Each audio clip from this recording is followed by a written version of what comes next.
Bagaimana jika TKI Indramayu cuman ingin bekerja, kirim uang ke kampung dan membahagiakan keluarga, tapi takdir berkata lain.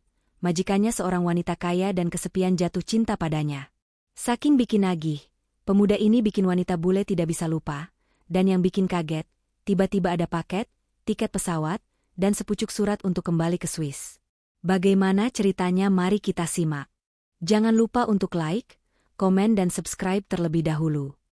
Namanya Darto, pria sederhana asal Indramayu yang nekat merantau jauh ke Swiss demi memperbaiki nasib. Di kampungnya, Darto hanya seorang petani penggarap yang hidup pas-pasan, dengan rumah bambu dan sawah kecil peninggalan orang tuanya. Uang hasil jual gabah tak pernah cukup untuk memenuhi kebutuhan hidup keluarganya. Itulah sebabnya, ketika ada lowongan menjadi pekerja migran di Swiss, Darto langsung mendaftar tanpa pikir panjang. Meski bahasa Jerman dan Inggrisnya pas-pasan, Darto tetap berangkat, hanya berbekal nekat dan doa dari ibunya. Awalnya, ia membayangkan akan bekerja kasar, seperti jadi buruh kebun, tukang sapu jalan, atau pelayan restoran kecil.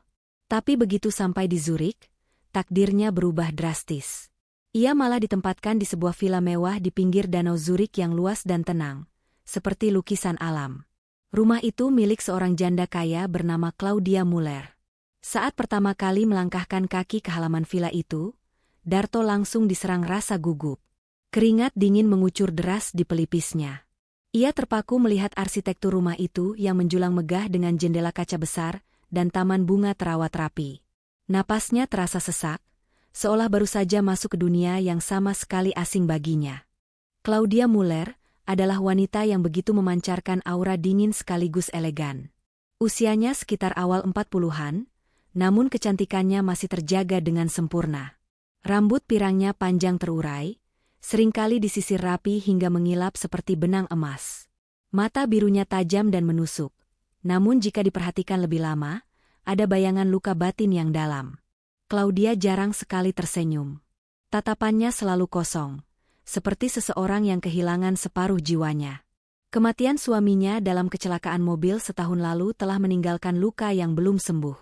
Sejak peristiwa tragis itu, Claudia lebih sering mengurung diri di rumah.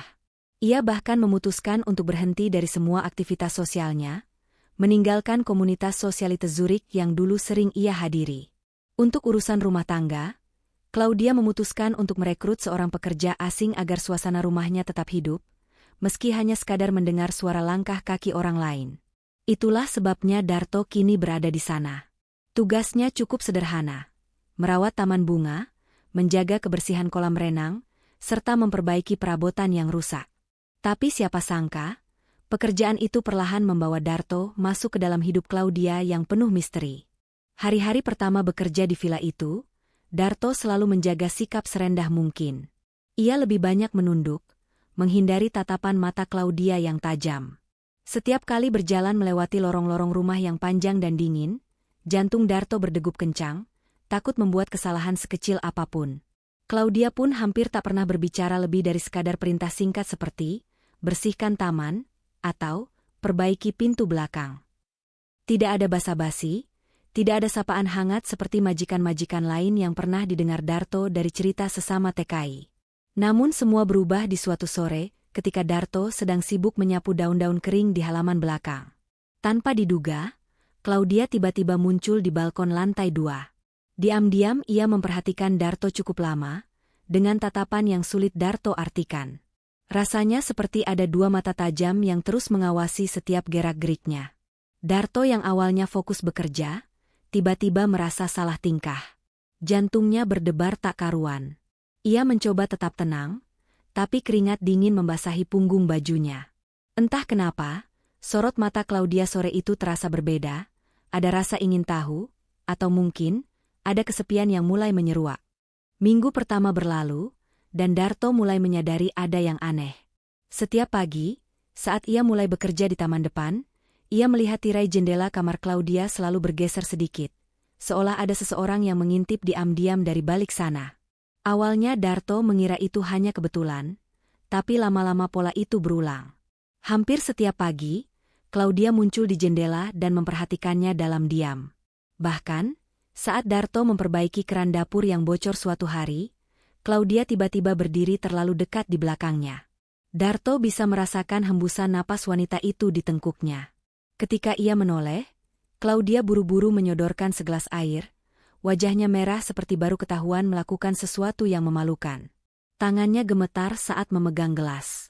Darto hanya bisa mengambil air itu dengan canggung, lalu buru-buru menenggaknya untuk meredakan ketegangan di dadanya. Ia bingung, takut salah bersikap. Setiap kali berpapasan di lorong rumah, Claudia selalu melirik sekilas ke arahnya, lalu cepat-cepat berpaling. Suasana di dalam villa semakin terasa ganjil, seolah ada energi tak kasat mata yang perlahan menarik Darto lebih dalam ke dalam hidup majikannya itu. Keanehan berikutnya adalah soal gaji. Awalnya Darto sudah sangat bersyukur dengan upah 1.500 euro per bulan.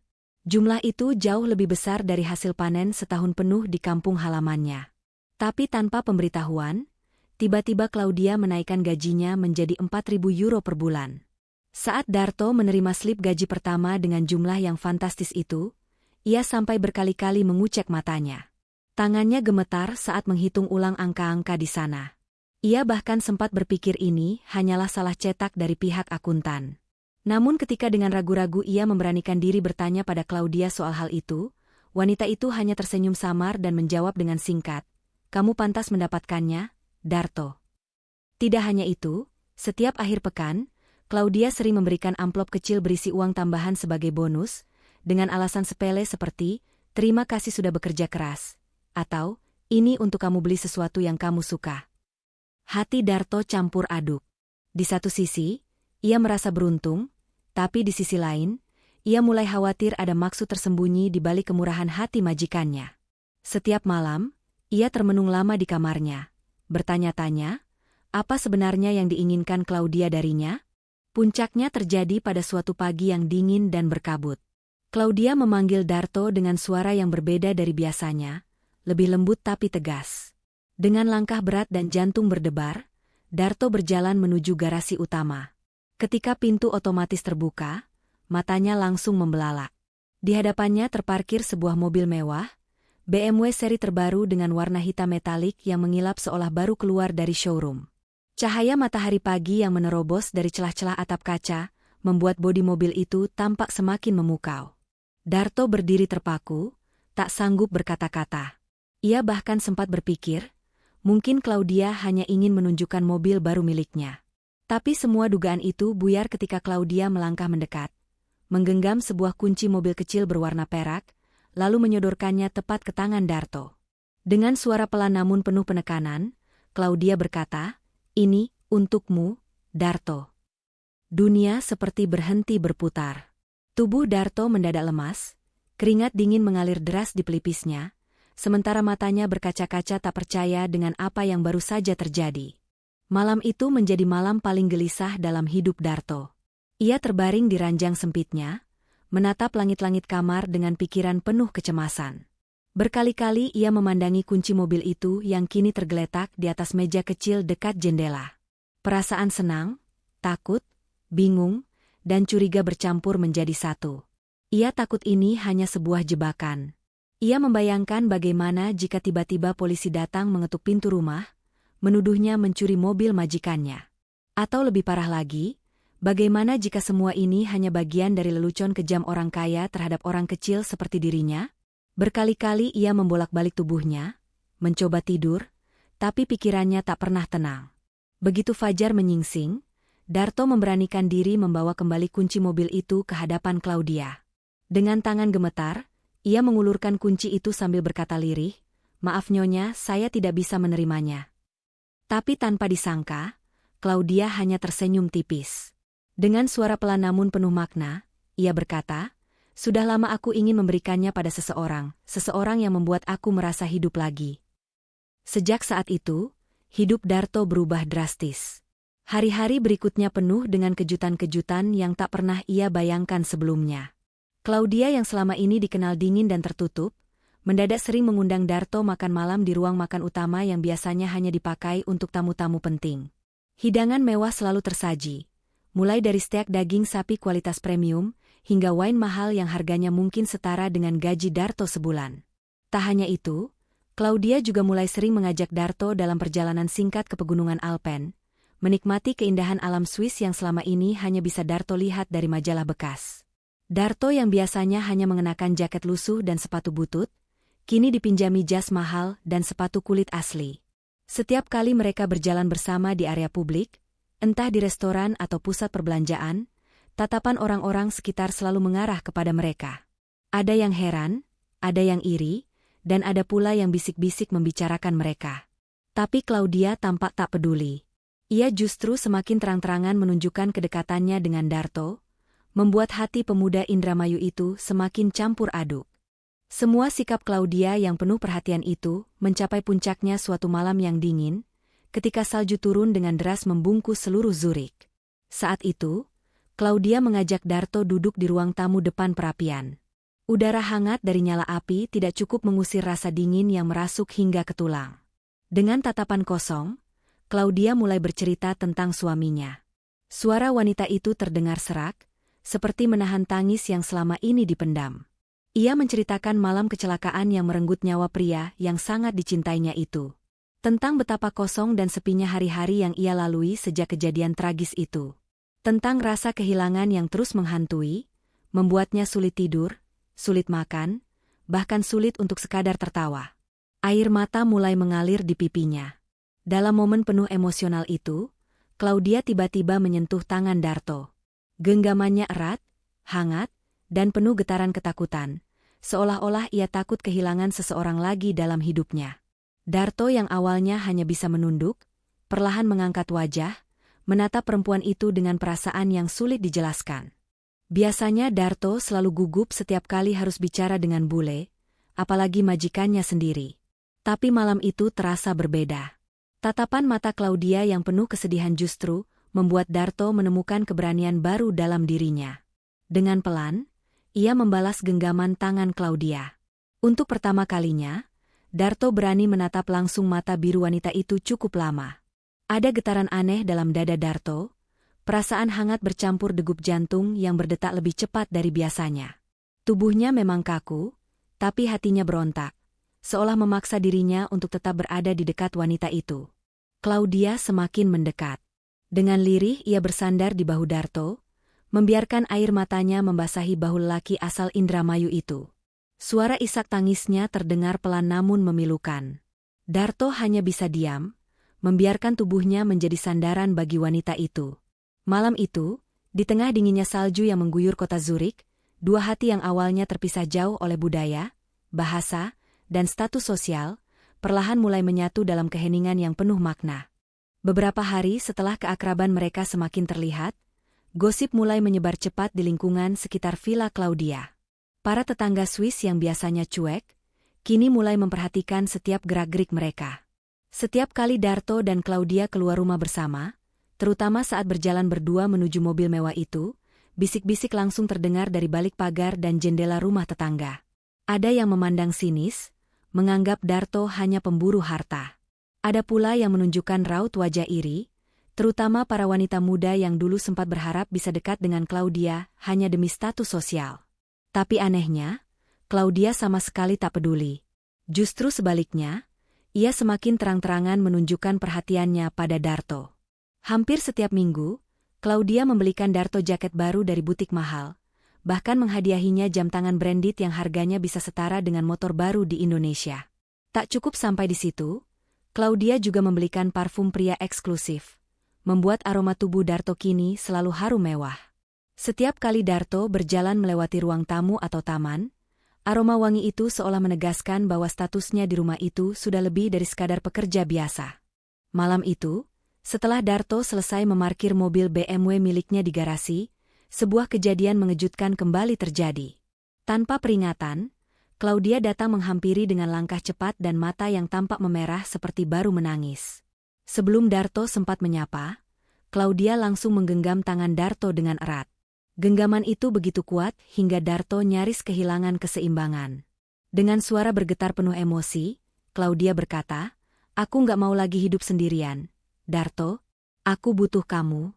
Bukan cuma sebagai pekerja, tapi sebagai laki-laki dalam hidupku." Kalimat itu menusuk langsung ke jantung Darto. Lututnya terasa lemas. Kepalanya mendadak pening. Dunia di sekitarnya seperti berhenti berputar. Jantungnya berdetak begitu keras, hingga hampir terasa di tenggorokan.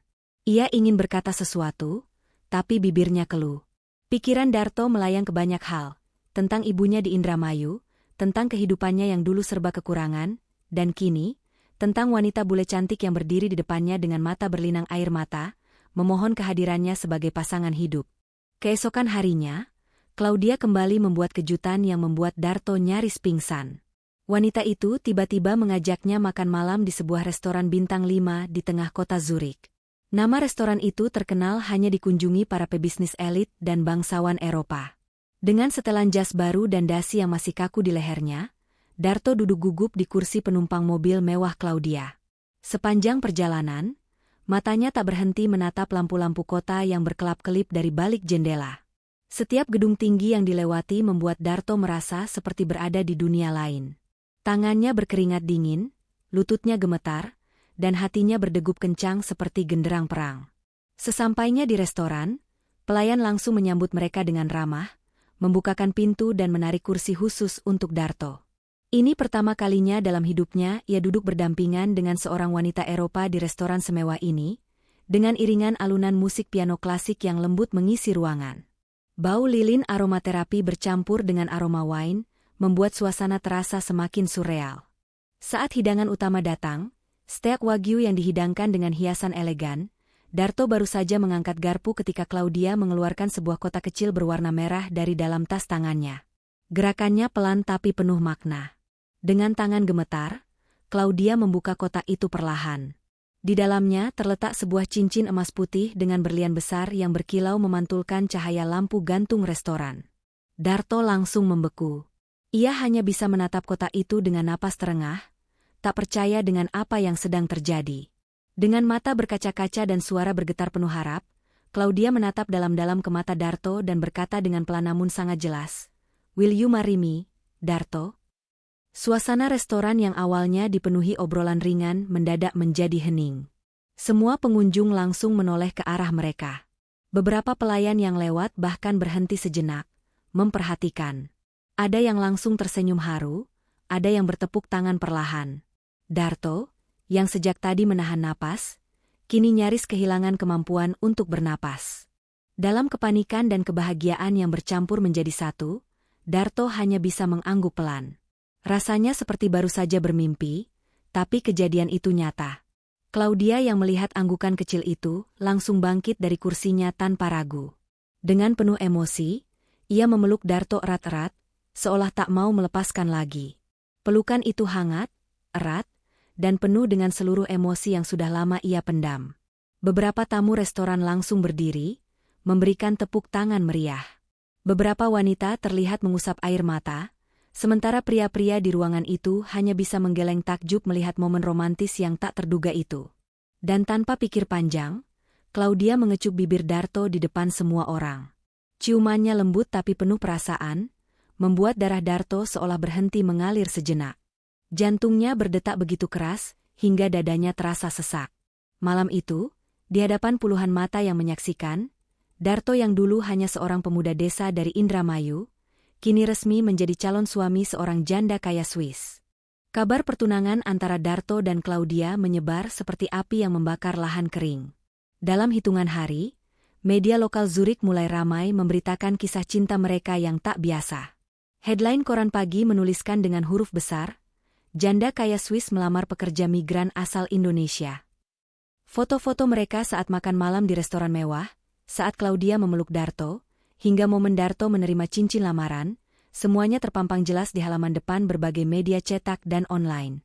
Wartawan mulai berdatangan ke Villa Claudia, berdesakan di pagar depan hanya untuk mendapatkan potret terbaru atau sekadar pernyataan singkat.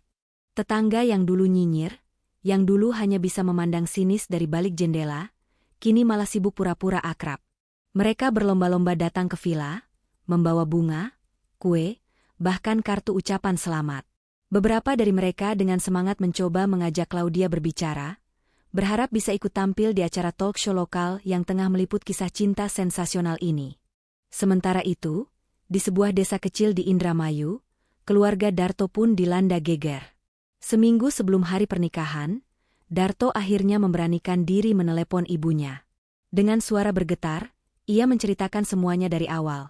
Tentang pekerjaannya di Swiss, tentang Claudia, tentang lamaran mengejutkan itu, dan kini, tentang pernikahan mereka yang tinggal menghitung hari. Di ujung telepon, ibunya hanya terdiam lama sebelum tiba-tiba terdengar suara benda jatuh.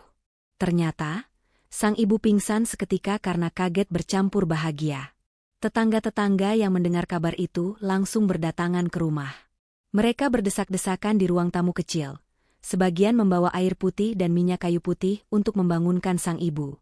Begitu si ibu siuman, tangis haru langsung pecah.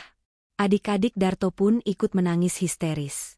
Tangisan mereka bukan karena sedih, melainkan karena tak percaya bahwa anak sulung mereka, yang dulu hanya tukang ngarit di sawah, kini akan menjadi suami seorang janda kaya dari Swiss. Seluruh kampung pun ikut heboh. Ada yang bangga, ada yang penasaran, dan tentu saja, ada yang mulai sirik. Hari yang ditunggu-tunggu itu akhirnya tiba. Pagi itu, Zurich diselimuti cuaca cerah yang langka. Di sebuah gereja tua bergaya gotik yang berdiri megah di tengah kota, para tamu sudah mulai berdatangan. Bangku-bangku gereja dipenuhi oleh para tamu undangan dari berbagai kalangan, mulai dari pengusaha, politisi lokal, hingga sesama pekerja migran Indonesia yang mengenal Darto. Musik organ mengalun lembut, mengisi ruangan dengan suasana hikmat namun penuh kehangatan. Darto berdiri di altar dengan mengenakan jas pengantin putih yang menjuntai rapi di tubuhnya. Sepatunya mengkilap, dasinya terikat sempurna, meski wajahnya tetap menampakkan gugup yang tak bisa ia sembunyikan. Di ujung lorong, Claudia muncul dengan gaun panjang berkilauan, langkahnya anggun, rambutnya ditata indah, wajahnya bersinar penuh kebahagiaan. Setiap langkah Claudia menuju altar membuat detak jantung Darto makin cepat. Beberapa tamu perempuan menahan napas, sementara kamera para wartawan terus membidik setiap detik peristiwa sakral itu. Tepuk tangan hangat dari seluruh tamu pun menggema ketika Claudia sampai di depan altar. Dan tibalah momen yang paling dinanti. Ketika pendeta selesai mengucapkan doa dan janji suci pernikahan, ia memandang Darto dengan senyum hangat dan berkata dengan lantang, "You may now kiss the bride." Darto yang biasanya pemalu, tanpa pikir panjang langsung menarik Claudia ke dalam pelukannya. Pelukannya kuat, hangat, dan penuh perasaan, seperti luapan seluruh cinta dan perjuangan hidupnya selama ini. Bibir mereka akhirnya bertemu dalam ciuman panjang yang disambut sorak-sorai dan tepuk tangan meriah dari seluruh tamu undangan. Suara lonceng gereja berdentang keras, menambah suasana semakin emosional. Beberapa tamu bahkan berdiri dari kursinya untuk memberikan standing ovation. Flash kamera wartawan berkilatan tanpa henti. Darto tak lagi merasa seperti TKI kecil dari Indramayu yang dulu minder bicara dengan orang asing. Kini ia berdiri di altar megah, di depan puluhan saksi, sebagai suami sah dari seorang wanita bule kaya yang dulu hanya ia lihat di majalah-majalah Eropa bekas yang sering berserakan di terminal Jakarta. Sejak hari itu, hidup Darto berubah total. Ia bukan lagi sekadar asisten rumah tangga atau pekerja kasar. Kini ia adalah suami dari seorang pengusaha properti sukses di Swiss. Claudia dengan bangga memperkenalkannya di setiap acara sosial, menyebut Darto sebagai "my husband" dengan senyum bangga. Separuh dari aset Claudia secara sah menjadi milik Darto, sesuai hukum pernikahan di Swiss. Bersama-sama, mereka mulai membangun bisnis properti baru di berbagai kota. Darto pun perlahan belajar bahasa Jerman secara serius, mengikuti les privat 3 kali seminggu. Ia juga mulai bergaul dengan para pengusaha lokal, belajar seluk-beluk dunia bisnis properti. Rumah mereka kini sering dipenuhi dengan tamu dari berbagai negara. Tapi di balik semua itu, Darto tetap tak melupakan kampung halamannya di Indramayu. Setiap bulan, ia mengirim uang dalam jumlah besar untuk keluarganya di sana. Di dalam hatinya, Darto selalu tahu, perjalanan hidupnya dari sawah-sawah berlumpur Indramayu, hingga berdiri di altar gereja Zurich, adalah bukti nyata bahwa takdir bisa mengubah siapa saja, bahkan yang paling tak terduga sekalipun.